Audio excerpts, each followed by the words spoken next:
राधे राधे। राजा हरिश्चंद्र की कहानी। सत्यवादी राजा हरिश्चंद्र की कहानी सदियों से अनुकरणीय है। सत्य की चर्चा जब भी कही जाएगी महाराजा हरिश्चंद्र का नाम जरूर लिया जाएगा। सूर्यवंशी सत्यव्रत के पुत्र राजा हरिश्चंद्र, जिन्हें उनकी सत्यनिष्ठा के लिए आज भी जाना जाता है। उनकी सत्य के प्रति निष्ठा उनके युगों बाद भी सत्य का प्रतीक बनी हुई है। इनका युग त्रेता माना जाता है। राजा हरिश्चंद्र अयोध्या के प्रसिद्ध सूर्यवंशी राजा थे, जो सत्यव्रत के पुत्र थे। ये अपनी सत्यनिष्ठा के लिए अड़िग रहे और इसके लिए इन्हें अनेक कष्ट सहने पड़े। ये बहुत दिनों तक पुत्रहीन रहे, पर अंत में अपने गुरुकुल वशिष्ठ के उपदेश से एवं वरुण देव की उपासना से इन्हें पुत्र प्राप्त हुआ। राजा हरिश्चंद्र सच बोलने और वचन पालन के लिए मशहूर थे। उनकी प्रसिद्धि चारों तरफ फैली थी। ऋषि विश्वामित्र ने राजा हरिश्चंद्र की प्रसिद्धि सुनी। वे स्वयं इसकी परीक्षा करना चाहते थे। राजा हरिश्चंद्र हर हालत में केवल सच का ही साथ देते थे। अपनी इस निष्ठा की वजह से कई बार उन्हें बड़ी बड़ी परेशानियों का भी सामना करना पड़ा, लेकिन फिर भी उन्होंने किसी भी हाल में सच का साथ नहीं छोड़ा।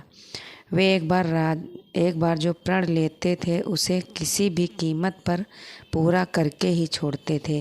राजा हरिश्चंद्र ने सत्य के मार्ग पर चलने के लिए स्वयं तक को बेच दिया था। इनकी पत्नी का नाम तारामती था और पुत्र का नाम रोहिताश्र ये दोनों भी धार्मिक चरित्र के थे। राजा हरिश्चंद्र ने यदि स्वप्न में भी वाग्दान कर दिया यानी वचन दे दिया तो भी पीछे नहीं हटते थे। ऋषि विश्वामित्र की शक्ति से राजा हरिश्चंद्र ने अपना सपना देखा कि उन्होंने अपना सारा राजपाट विश्वामित्र को दान में दे दिया। अगले दिन जब विश्वामित्र उनके महल में आए तो उन्होंने विश्वामित्र को सारा हाल सुनाया और साथ ही अपना राज्य उन्हें सौंप दिया। जाते जाते विश्वामित्र राजा हरिश्चंद्र से दान उपरांत दक्षिणा में 500 स्वर्ण मुद्राओं की मांग की।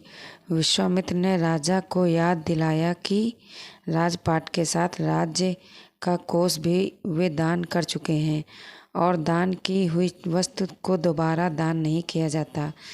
तब राजा ने अपनी पत्नी और पुत्र को बेचकर स्वर्ण मुद्राएं हासिल की, लेकिन वो भी 500 नहीं पाई। राजा हरिश्चंद्र ने खुद को भी बेच डाला और सोने की सभी मुद्राएं विश्वामित्र को दान में दे दी।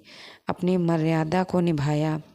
राजा हरिश्चंद्र ने खुद को जहां बेचा था वह शमशान का चंडाल था, जो सौदा के लिए आए मृत के परिजन से कर लेकर उन्हें अंतिम संस्कार करने देता था।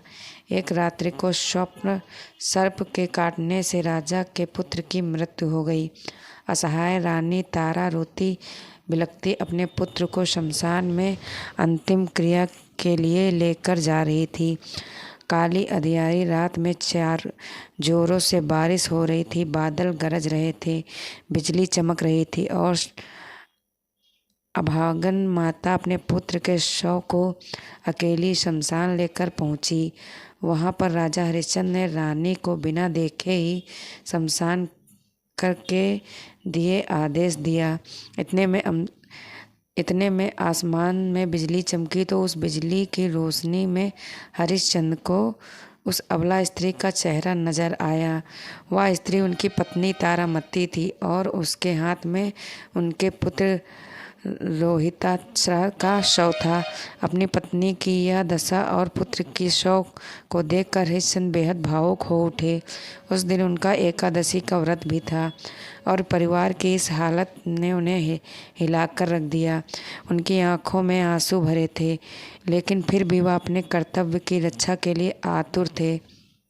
भारी मन से उन्होंने अपनी पत्नी से कहा कि जिस सत्य की रक्षा के लिए उन्होंने अपना महल राजपाट तक त्याग दिया, स्वयं और अपने परिवार को बेच दिया, आज यह उसी सत्य की रक्षा की घड़ी है।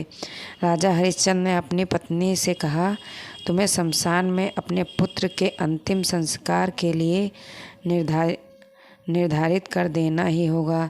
रानी ताराकर के रूप में अपनी साड़ी का टुकड़ा फाड़ कर देने की कोशिश करती हैं। उसी समय आकाशवाणी हुई और स्वयं ईश्वर प्रकट हुए और उन्होंने राजा से कहा, हरिश्चंद्र, तुमने सत्य को जीवन में धारण करने का उच्चतम आदर्श स्थापित किया है। तुम्हारी कर्तव्य निष्ठा महान है। तुम इतिहास में अमर रहोगे और राजा की ली जाने वाली दान वाली परीक्षा तथा कर्तव्यों के प्रति जिम्मेदारी की जीत बताई। हरिश्चंद्र ने ईश्वर से कहा, अगर वाकई मेरी कर्तव्य निष्ठा और सत्य के प्रति समर्पण सही है तो कृपया इस स्त्री के पुत्र को जीवन दान दीजिए। इतने में